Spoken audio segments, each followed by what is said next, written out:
வணக்கம் நண்பர்களே. மக்கள் திலகத்தின் திரைப்படங்களைப் பற்றி தொடர்ந்து பார்த்து வருகிறோம்.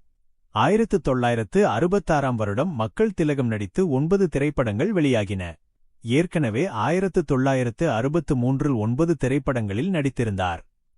1966ஆம் ஆண்டு பொங்கலுக்கு வந்த எம்ஜிஆரின் 81வது திரைப்படம் அன்பே வா. திரைப்படத்தை ஏ.சி. திருலோகசந்தர் திரைக்கதை எழுதி இயக்கினார். ஆரூர்தாஸ் வசனங்களை எழுதினார்.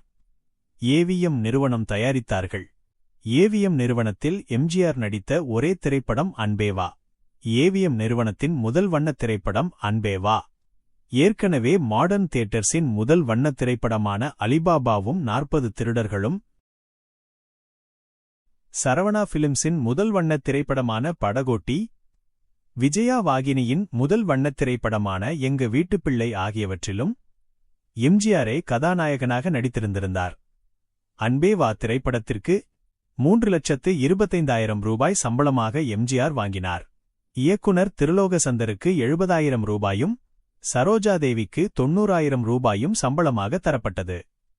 இந்த சம்பளம் 1965ஆம் ஆண்டு தரப்பட்டது என்பதை நினைவில் கொள்ளலாம்.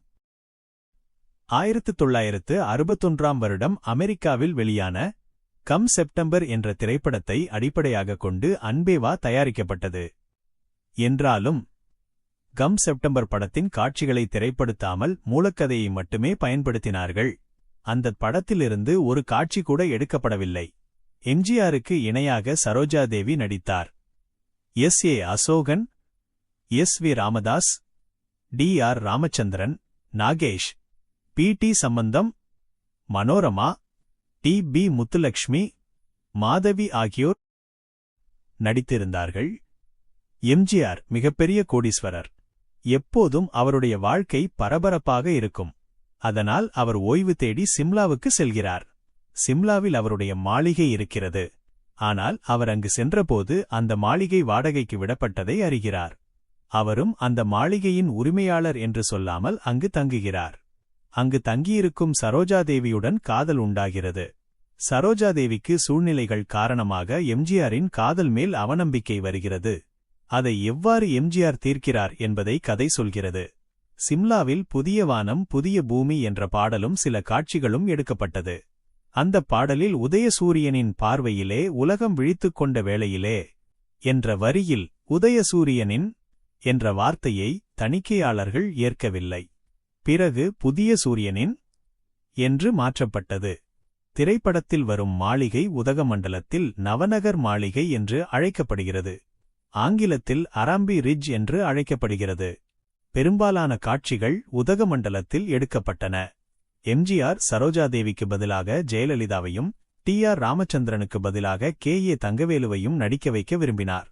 ஆனால் அதை தயாரிப்பாளர்கள் ஏற்காததால் அவர் வற்புறுத்தவில்லை. திரைப்படத்தில் டி.ஆர். ராமச்சந்திரன் கோழிக்கறி சாப்பிடுவதாக ஒரு காட்சி இருந்தது. ஆனால் அவர் அசைவம் சாப்பிட மாட்டார் என்பதால் கோழிக்கறி வடிவில் சாக்லேட் கேக் செய்து தரப்பட்டு படமாக்கப்பட்டது. படத்தின் இறுதிக்காட்சியில் அசோகனுடன் ஒரு சண்டைக்காட்சி வைத்துக் கொள்ளலாம் என்று எம்ஜிஆர் கூறினார். ஆனால் இயக்குனர் ஏ.சி. திருலோகசந்தர் காதல் கதை என்பதால் சண்டைக்காட்சி தேவையில்லை என்று கருதியதால் அதை எம்ஜிஆரிடம் கூற அவரும் ஏற்றுக்கொண்டார். திரைப்படத்தின் ஒரு சண்டை காட்சியில் சிட்டிங் புல் என்பவரை எம்ஜிஆர் தலைக்கு மேலே தூக்கினார். 105 கிலோ எடை கொண்ட அவரை எம்ஜிஆர் தூக்கியது அனைவருக்கும் ஆச்சரியத்தை அளித்தது. திரைப்படத்தை பார்த்த எம்ஜிஆர், இது வழக்கமான தன்னுடைய பாணியில் எடுக்கப்பட்ட திரைப்படமல்ல என்றும் தன் ரசிகர்களை திரைப்படம் கவர்வது சந்தேகம் என்றும் கருதினார். மேலும் அது மெல்லிசை மன்னரின் திரைப்படம் என்றும் குறிப்பிட்டார். அவர் திருலோகசந்தரிடம் அன்பே வா வெற்றி பெற்றால் அது இயக்குனரையும் தயாரிப்பாளரையும் மட்டுமே சேரும் என்றார். அன்பே வா திரைப்படத்தில் அனைத்து பாடல்களையும் கவிஞர் வாலி எழுதினார். மெல்லிசை மன்னர் எம்.எஸ். விஸ்வநாதன் இசையமைத்தார். புதிய வானம் புதிய பூமி எங்கும் பனிமழை பொழிகிறது. ராஜாவின் பார்வை ராணியின் பக்கம். நான் பார்த்ததிலே அவள் ஒருத்தியைத்தான் நல்ல அழகி என்பேன். உள்ளம் என்றொரு கோயிலிலே தெய்வம் வேண்டும் அன்பே வா. Love birds. ஏய் நாடோடி போக வேண்டும் ஓடோடி. வெட்கமில்லை நாணமில்லை காலமில்லை நேரமில்லையே. ஒன்ஸ் அ பாப்பா மெட் அ மாமா இன் அ லிட்டில் டூரிஸ்ட் பஸ் ஆகிய பாடல்கள் மிகப்பெரிய வெற்றி பெற்றன. அன்பே வா திரைப்படம் சென்னை காசினோவில் 154 நாட்கள் ஓடியது. ஸ்ரீ கிருஷ்ணாவில் 147 நாட்களும் மேகலாவில் 119 நாட்களும் ஓடியது. மதுரை சிந்தாமணியில் 147 நாட்களும், திருச்சி ராஜாவில் 112 நாட்களும், சேலம் ராயலில் 102 நாட்களும் ஓடியது. இலங்கை கிங்ஸ்லியில் 107 நாட்கள் ஓடியது.